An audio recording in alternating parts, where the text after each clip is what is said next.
행복하여라. 할렐루야.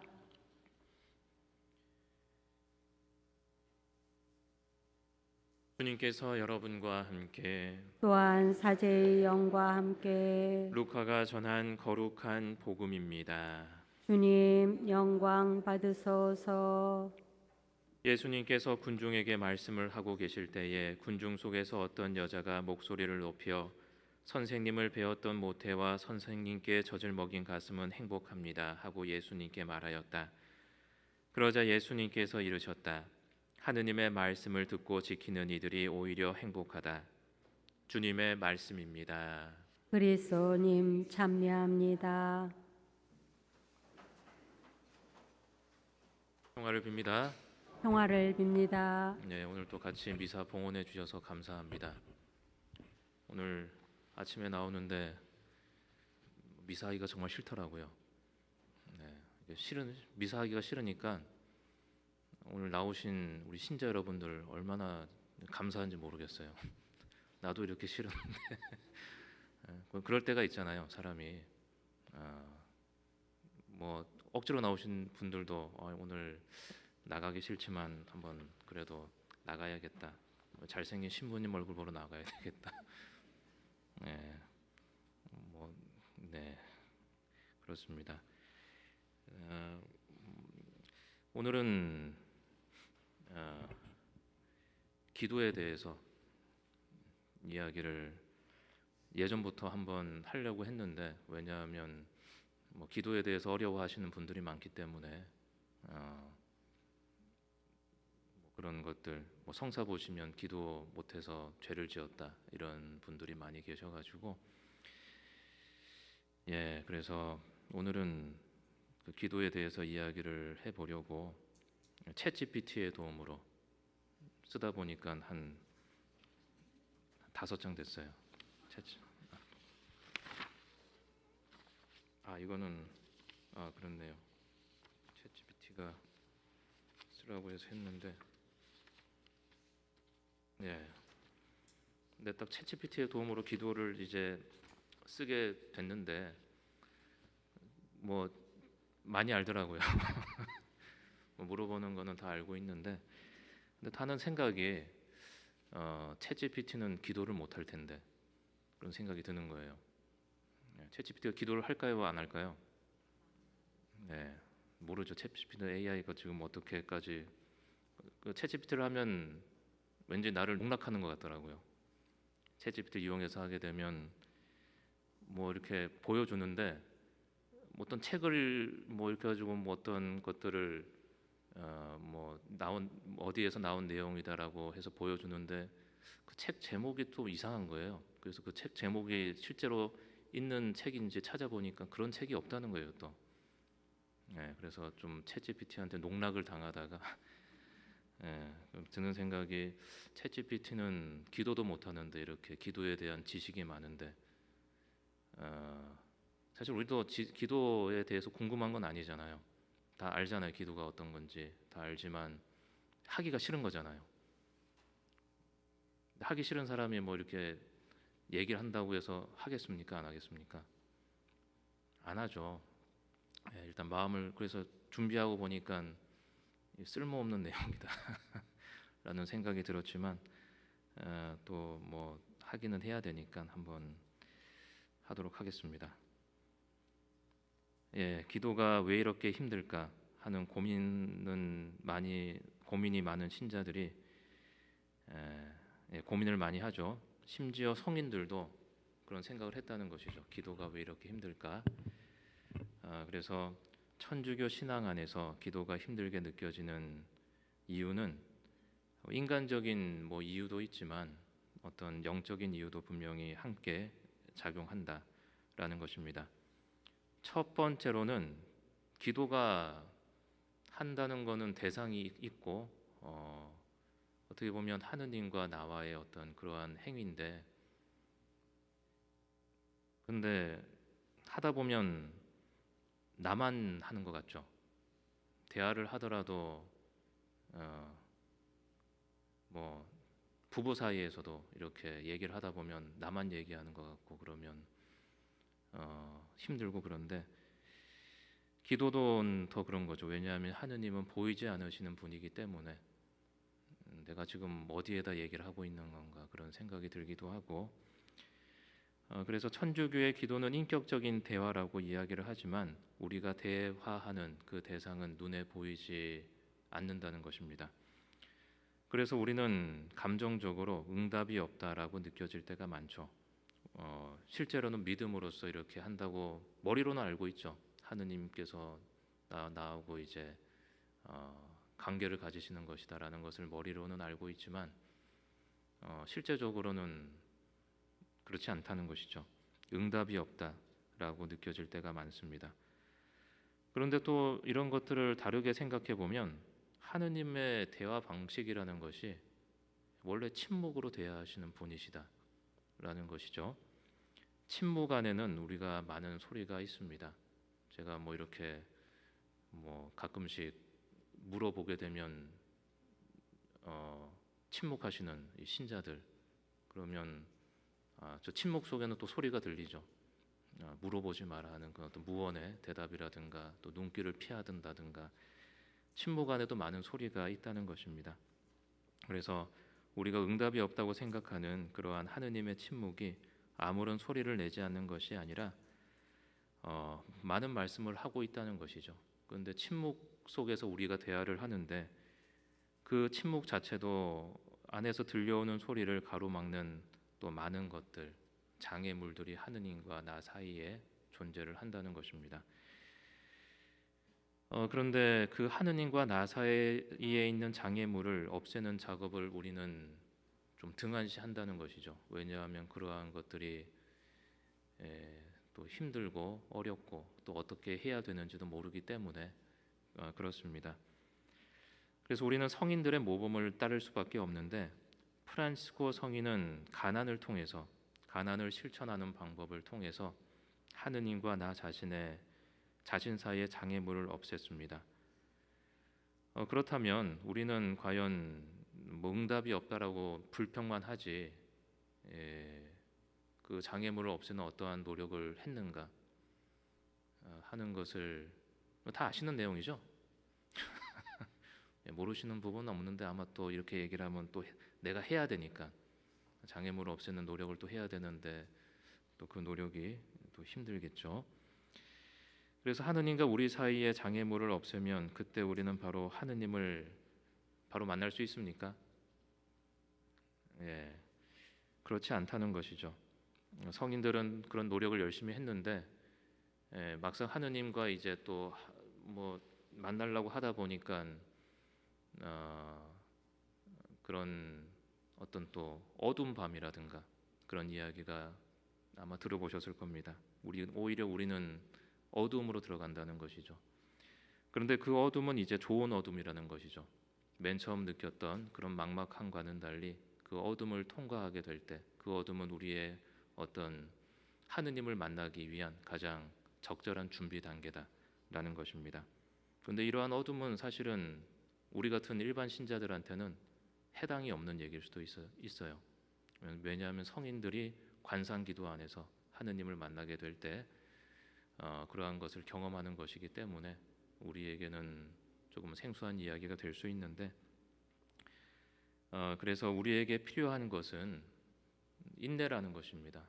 기도라는 것이 하기 위해서는 인내가 가장 중요한 덕목이고 또 겸손이 가장 중요한 덕목이고 그렇습니다. 그리고 가장 좋은 방법은 바로 우리가 예수님의 삶을 묵상하는 것이죠. 왜냐하면 예수님은 뭡니까? 하느님의 성사라고 하죠. 성사라는 것이 눈에 보이지 않는 하느님이 우리 눈앞에 나타나신 것이고 또 예수님을 하느님의 말씀이라고 이야기를 합니다. 하느님의 말씀이기 때문에 말씀 안에는 표현이 들어있죠. 하느님이 어떤 의도를 가지고 우리에게 대답을 하시는가 하는 것이 바로 예수님의 삶 안에 나타나 있기 때문에 가장 좋은 방법은 우리 신자들이 할 수 있는 가장 좋은 방법은 예수님을 통해서 하느님을 만나는 것이 가장 쉬운 방법입니다. 그래서 우리가 성경을 열심히 읽는 것이죠. 복음 말씀을 듣고 또 하느님의 말씀이 우리에게 어떻게 전해지는가 하는 것을 알 수가 있는 것이죠. 그래서 복음 말씀이 매일 똑같지만 읽을 때마다 우리가 처한 위치에 따라서 우리가 어떤 심경을 가지고 있는지에 따라서 그 말씀이 우리에게 전해지는 다양한 의미를 하느님이 바로 말씀하시는 것과 같은 그러한 것을 느낄 수가 있습니다. 그래서 우리는 하느님의 침묵이 하느님의 부존재가 아니라 존재하고 있지 않음이 아니라 하느님이 우리에게 응답하시는 하나의 방식이다 하는 것을 이제 긍정적으로 생각을 해야 하는 것이죠. 그리고 그것이 바로 그 침묵 안에서 대답을 들으려고 노력하는 그 자세가 우리 안에 신앙을 깊게 성장시키는 방식이라는 것입니다. 두 번째는 기도하기 힘든 이유는 분심이 쉽게 일어나기 때문에. 분심. 지금도 저기 딴 생각하시는 분 계시죠? 네. 네, 아마 계실 것 같아요. 네. 그런데 우리가 또 기도하려고 하면 막상 그 유튜브 볼 때는 신나고 재미있어 가지고 집중을 하는데 기도만 하려고 그러면 생각이 산만해지고 또 다른 걱정들이 떠오릅니다. 다른 걱정들이 떠오르고 막 그 옛날에 한 20-30년 전에 캐캐 묵은 그런 것들 남편이 나한테 그때 한 30년 전에 그런 얘기를 했는데 지금 기도하려고 그러니까 또 생각이 나네. 그런 것들이 떠오르고 그렇습니다. 그런데 이는 인간의 본성적 한계이고 우리는 또 분심 들면 뭐라고 그럽니까?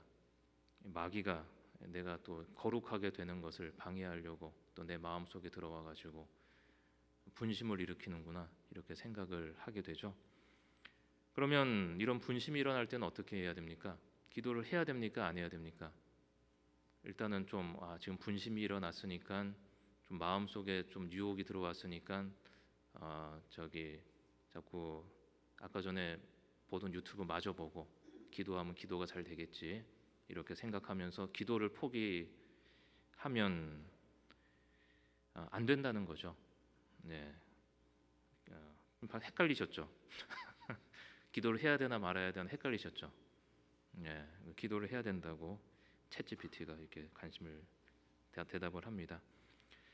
이러한 분심 속에서도 하느님께 향하려는 마음 자체가 이미 기도의 행위라는 것이죠. 그런데 우리가 가톨릭 교회 교리서를 보면 이 분심에 대해서 자세하게 설명을 해주고 있습니다. 그 기도에 보면 가톨릭 교리서에 보면 기도에 대한 장이 있는데 이 분심에 대해서 설명을 이렇게 말합니다. 분심을 몰아내려고 쫓아다니는 것은 오히려 함정에 빠지는 것이 된다. 그저 우리의 마음으로 되돌아가기만 하면 그만이다. 분심은 우리가 무엇에 집착하고 있는지를 알려주므로 이것을 하느님 앞에서 겸손되이 깨달으면 하느님께 대한 우리의 우선적인 사랑이 일깨워질 것이다. 하느님께 우리의 마음을 결연히 바친다면 하느님께서 우리의 마음을 정화시켜 주실 것이다. 바로 여기에서 싸움이 벌어지는데 그것은 우리가 주님을 섬기기로 선택하는 것이다. 그래서 내가 마음속에 분심이 이제 일어나게 되면 내가 이런 분심이 일어났구나. 그런데 내가 이 분심이 일어나는 대로 행동해야지가 아니라 그걸 계속 쫓는 것이 아니라 내가 이러한 마음을 지금 가지고 있구나 라고 생각을 하고 그럼에도 불구하고 하느님을 선택하기로 하는 것이 바로 기도가 되는 것이죠.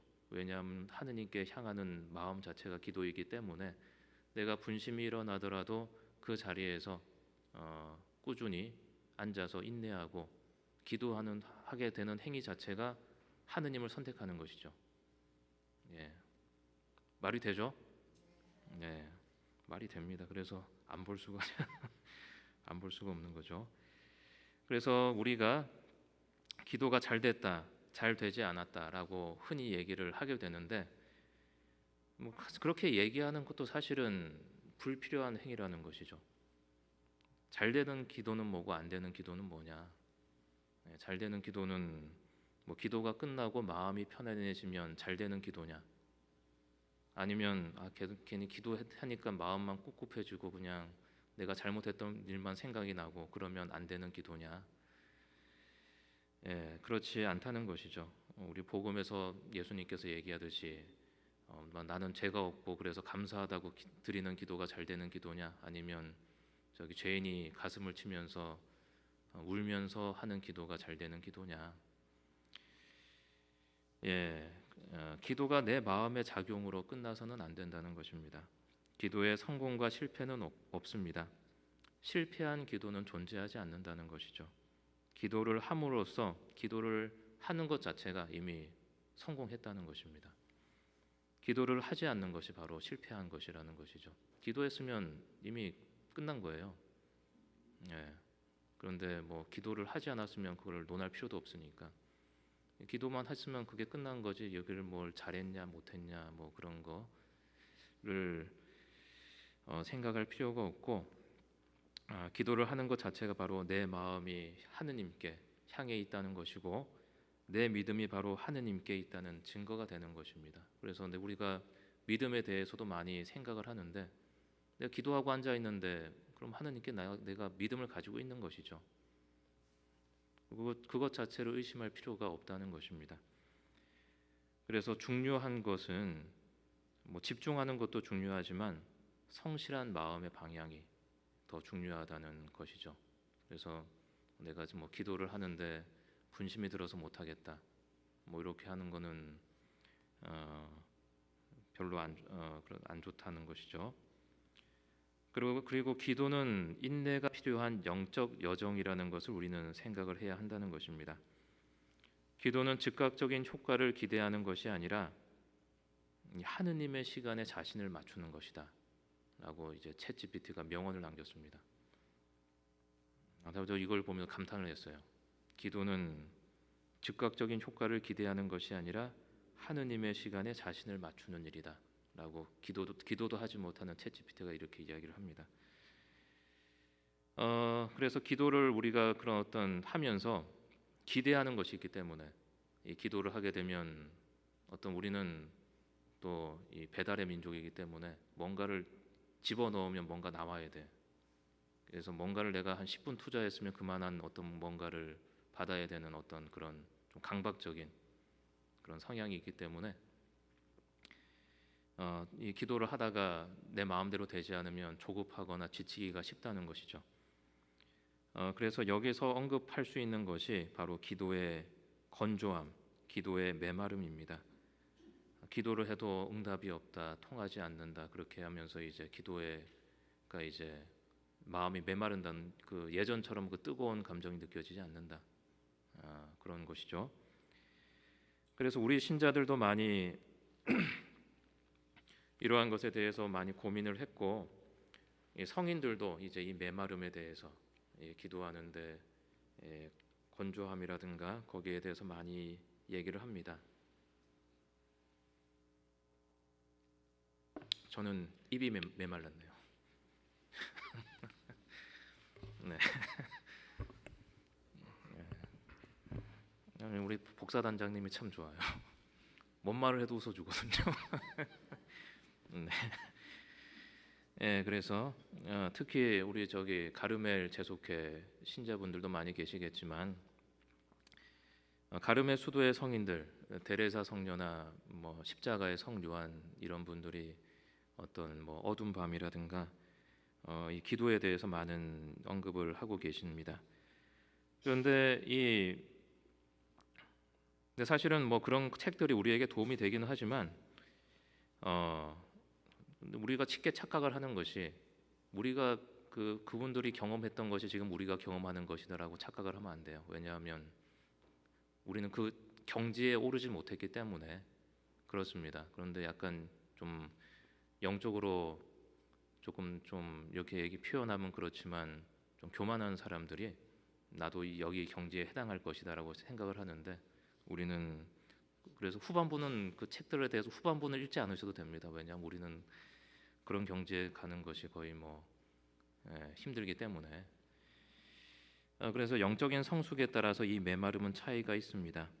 내가 겪고 있는 기도의 건조함과 성인들의 기도의 건조함이 차이가 있는 것인데, 근데 본질적으로 공통점인 것이 있는데, 이 어떤 메마름의 과정은 그것이 좋은 것이라는 것이죠. 이것이 나에게 나쁜 것이 아니라 하느님께서 기도를 성숙시키는, 나를 신앙인으로서 한 단계 성숙시키는 과정이라는 것입니다. 그래서 가톨릭 교회 교리서에는 이거를 적시하고 있습니다. 이 메마름이라는 어려움은 특히 마음을 다해 기도하기를 원하는 사람들이 겪는 어려움이다 라고 이야기를 하고 있어요. 이 얘기는 내가 메마름이다라고 얘기를 하게 될 때 나는 기도를 열심히 하는 사람이다 라고 이야기를 하는 것과 같은 것이죠. 한 번이라도 기도를 통해서 영적인 위로를 느낀 사람만이 그 위로가 사라졌을 때 드는 감정이 바로 메마름이라는 것입니다. 그래서 그냥 뭐 기도가 재미가 없다 이렇게 얘기하는 것은 이 메마름에 해당되지는, 엄밀히 말해서는 뭐 해당될까 안 될까 모르겠는데, 그리고 가톨릭 교회 교리서에는 또 이런 표현을 사용합니다. 고뇌와 무덤 속에서 예수님과 함께 머무는 참된 신앙의 순간이다 라고 이제 이야기를 합니다. 이 무덤의 시간이 지나가야지만 우리는 또 예수님의 참된 부활을 경험할 수가 있는 것이죠. 그래서 이 순간이 중요하다는 것이죠. 이 메마름의 순간. 사실 초심자는 기도의 메마름을 거의 느끼지 못합니다. 왜냐하면 우리가 세례 받았을 때 생각해 보면 막 기도하는 사람들 보면 저 왜 저거를 하고 있는가. 그리고 우리가 거기 뭐 주모경을 바치게 될 때도 주님의 기도도 낯설고 또 성모성도 낯설고, 그렇기 때문에 그냥 따라하는 데 급급하는 것이지 그것이 무슨 의미가 있고 그런 것을 우리가 알지 못하기 때문에, 무엇을 기도하는지도 모르기 때문에 이 메마름을 느낄 수가 없는 것이죠. 하느님이 누구인조차도 알지 못하기 때문에 기도하면서 오는 어떤 영적인 기쁨도 사실 거의 없는 경우가 초심자의 경우에는 많다는 것입니다. 그래서 이 단계에서는 그냥 뭐 기도를 꾸준히 실행하는 것이 중요하고, 또 저기 기도문도 외워야죠. 기도문 주모경 외우실 수 있으세요? 주님의 기도, 성모성. 그건 기본적으로 외우시죠. 재밌는 얘기 하나 해드릴게요. 어떤 저기 어르신 분이 이제 좀 뭐 이제 세례를 받으시려고, 나이가 들어가지고 연세를 받아서 세례를 받으시려고 하는데 기도가 안 외워지는 거예요. 그런데 한 2년 동안 이제 기도를 못 외워가지고 세례를 못 받고 있다가 그 신부님이 그래도 연세도 많으신데 하면서 이렇게 해줬대요. 세례를 줬대요. 근데 그 세례 받고 난 다음에는 정말 열심히 기도를 하셨대요. 그래서 막 묵주기도 맨날 손에 묵주 잡고 있고 묵주기를 하시는데, 그 조카가 손자가 이제 들어보니까 천주의 성모 마리아님인데 천주 외숙모 마리아님이라고 자꾸 기도를 하게 줬다고. 이거는 뭐 그렇습니다. 그래서 이제 스스로 공부해가는 초심자들에게는 노력이 필요한 것이지, 내가 뭐 메마름을 느끼고 있다 이렇게 초심자가 얘기하는 거는 이것도 교리서에 나오는 건데, 밀밭에 이제 밭에 뿌려진 씨앗이 뿌리를 내리지 못하는 것이기 때문에 그런 경험을 할 수가 있다 이렇게 얘기를 합니다. 그래서 우리는 이때 초심자의 단계에서는 이제 이성적으로 하느님을 받아들이는 단계이기 때문에 이 단계에서는 우리가 하느님 교리에 대한 어떤 이해가 필요하고 그런 것이죠. 스스로 공부해 나가는 노력이 중요한 것이고, 이성적인 부분이 많이 신앙이 늘어나는데 많은 영향을 미치게 되는 것이죠. 그리고 또 이런 초심자들에게는 이 신앙 공동체가 또 큰 힘이 되는 것입니다.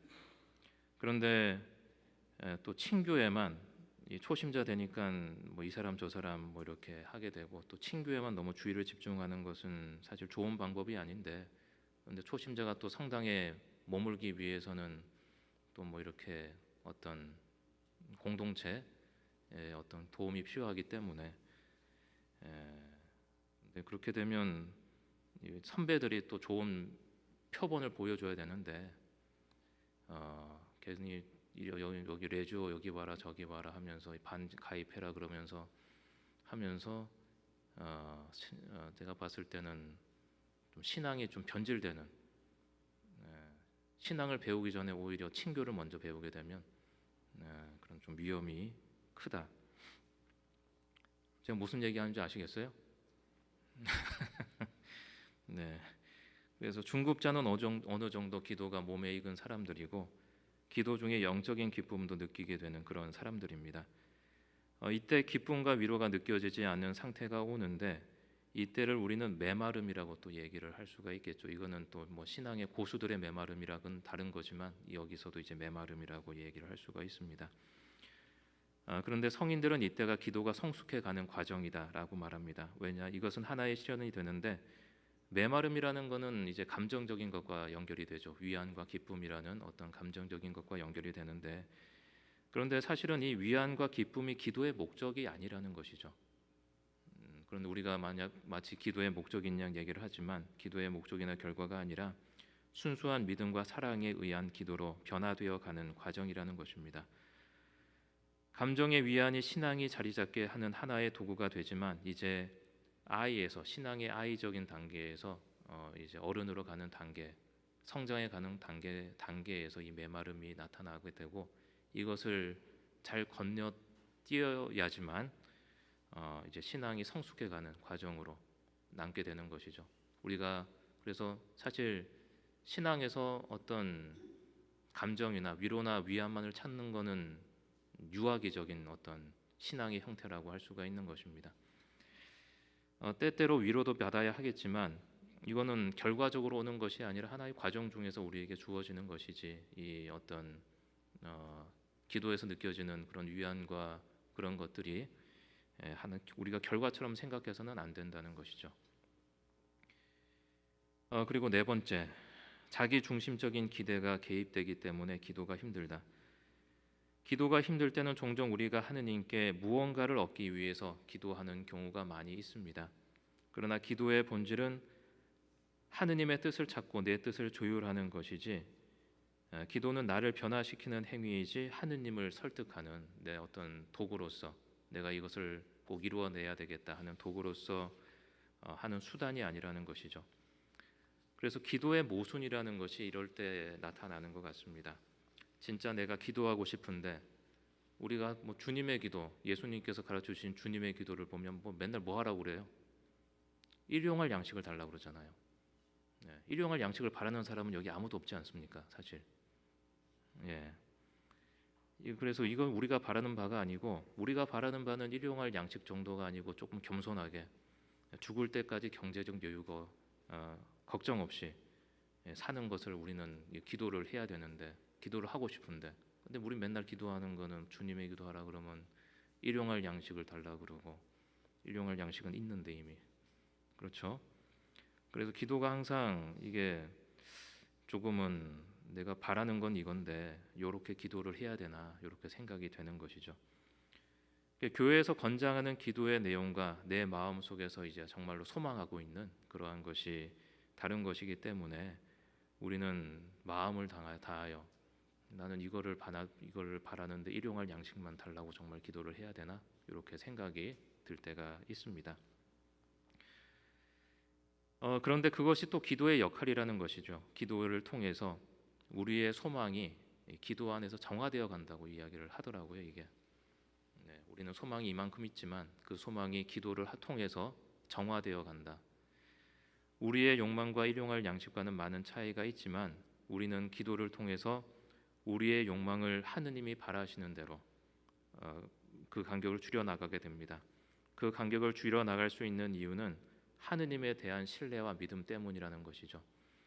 하느님은 예수 그리스도를 통해서 그 모습을 우리에게 보여주셨고, 그것은 우리를 위해서 모든 것을 내어줄 수 있는 사랑의 표현이기 때문에 하느님을 믿고 하느님께서 우리가 소망하는 것보다 더 좋은 것을 주신다라는 것을 이제 우리는 믿고 그렇게 기도를 한다는 것입니다. 그래서 예수님께서는 우리가 무엇을 청해야 하는가를 가르쳐 주셨고, 그것이 바로 주님의 기도라는 것이죠. 사실 우리는 욕망하지만 우리가 좋다고 생각하는 것을 소망하지만 무엇을 청해야 될지 정확히 알지 못합니다. 당장 현실에 눈이 멀어서 우리가 욕망하는 것을 청하지만 마음 한 곳에서는 이것이 정말 우리가 원하는 것인가 라고는 생각하지 않는 경우가 많이 있죠. 그렇기 때문에 우리는 기도를 통해서 우리의 욕망을 정화하게 됩니다. 에바 그리우스 교부는 이렇게 말합니다. 당신이 청하는 것을 하느님에게서 바로 받지 못하더라도 슬퍼하지 마십시오. 그것은 당신이 기도하면서 꾸준히 하느님과 함께 머물러 있음으로써 하느님께서 당신에게 더 좋은 것을 주시려고 하시기 때문입니다. 하느님께서는 우리의 소망이 기도 안에서 정화되기를 원하십니다. 이렇게 하여 하느님께서는 주시고자 하시는 것을 받을 수 있도록 우리를 준비시키십니다. 예수님께서 가르쳐주신 주님의 기도가 뭡니까? 바로 우리의 소망을 정화시키는 기도라는 것이죠. 하느님께서 정말 좋은 것을 우리에게 주시기 위해서 우리의 기도를 정화시키고 우리를 준비시키는 기도가 바로 주님의 기도라는 것입니다. 다섯 번째는 기도는 성령의 도움이 있어야 하기 때문이라는 것이죠. 기도는 내 힘만으로 되는 것이 아니라 우리가 자주 간과하고 있는 사실이지만 우리는 항상 내 힘으로 무엇인가를 하겠다라는 것을 생각하지만 기도라는 것이 내 힘만으로 되는 것이 아니라 성령의 도움으로 오히려 성령께서 기도하신다는 것입니다. 우리는 성령에 대해서 많이 이야기하지만 성령이 정확히 어떻게 작용하는지 알지를 못하죠. 그런데 기도가 성령의 도움으로 가능하다는 것은 바꿔서 말하면 우리가 기도할 때에 성령이 어떻게 움직이시는가를 가장 잘 알 수가 있다라는 것입니다. 그래서 성령을 우리는 항상 찾고 있지만 성령을 찾는 가장 간단한 그 쉬운 방법은 기도를 통해서 성령을 찾는 것이다. 그래서 우리를 위해서 성령이 무엇을 간구하는가, 기도 중에 성령께서 우리를 위해서 무엇을 간구해 주시는가 하는 것을 생각한다면 성령께서 어떻게 활동하시는가를 가장 잘 알 수 있는 방법이라고 할 수 있습니다. 그리고 우리는 성령의 도움 없이는 예수님을 주님이라고 고백할 수가 없죠. 그렇다면 성령은 어디에 있습니까? 예수님을 주님이라고 고백하는 우리 안에 성령은 이미 계시다는 것이죠. 왜냐하면 우리는 다 예수님을 주님이라고 고백하는 사람들이지 않습니까? 그렇기 때문에 우리 안에 그렇게 고백하는 우리 안에 성령께서는 이미 작용을 하고 계시고, 그런데 이렇게 될 수가 있죠. 예수님을 주님이라고 고백하면서 성령에 거슬러서 사는 삶이 또 있습니다. 우리는 기도를 제대로 할 수가 없는 것이겠죠. 예수님을 주님이라고 고백하면서 또 성령을 거슬러서 삶을 살게 된다면, 즉 고백과 삶이 반대가 된다면 입으로는 예수님을 주님이라고 고백하면서 실제로는 나 자신을 주인으로 모시고 산다면 우리는 성령의 도움을 받을 수는 없다라고 말할 수밖에 없지만, 그래서 에페소서에는 이렇게 말합니다. 하느님의 성령을 슬프게 하지 마십시오. 코린토이서에서는 하느님의 은총을 헛되이 받는 일이 없도록 하십시오 라고 말하고 있습니다. 그래서 기도를 올바로 하기 위해서는 예수님을 주님이라고 고백하는 바에 합당한 삶을 살아야 하지만 그렇지 못하기 때문에 기도는 힘든 것이 되고, 왜냐하면 성령께서 작용하시는 것에 대해서 내가 저항한다는 것이죠. 불가능하다고 생각이 되지만 또 이게 그렇지 않다는 것이죠. 우리 생각에서는 또 내가 할 수 없다, 정말 기도라는 것이 불가능한 건가 보다라고 생각하지만 또 그렇지 않다는 것입니다.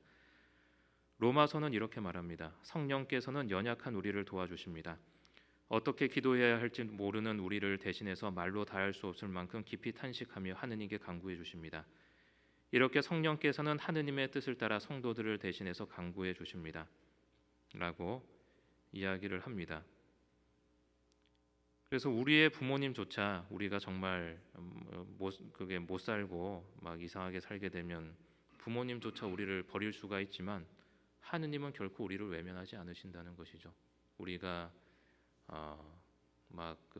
하느님의 뜻에 반해서 살게 되고 그렇게 살면서 살더라도 우리가 기도를 한다면 하느님께서는 우리의 기도를 들어주신다는 것입니다.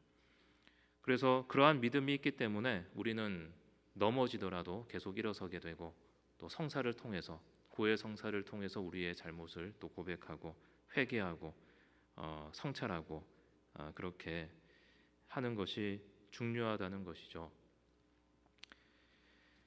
예, 여기 또 이후에 또 뭐가 또 있어요. 또 있는데 너무 길기 때문에 여기까지 이제 하고, 이 챗 GPT가 만든 또 챗 GPT 물어보더라고요. 여기에 기반해서 묵산문을 하나 써드릴까요? 그래서 내가 네라고 대답을 했습니다. 그래서 이 기도도 못하는 이제 챗 GPT가 또 하나 써줬습니다. 기도가 힘들 때 나는 이미 성령의 손 안에 있다. 내가 기도하지 못할 때조차 성령께서 나를 대신하여 기도하신다. 그러니 나는 그저 머물러 있으면 된다. 그분이 내 안에서 일하시기 때문이다. 라고.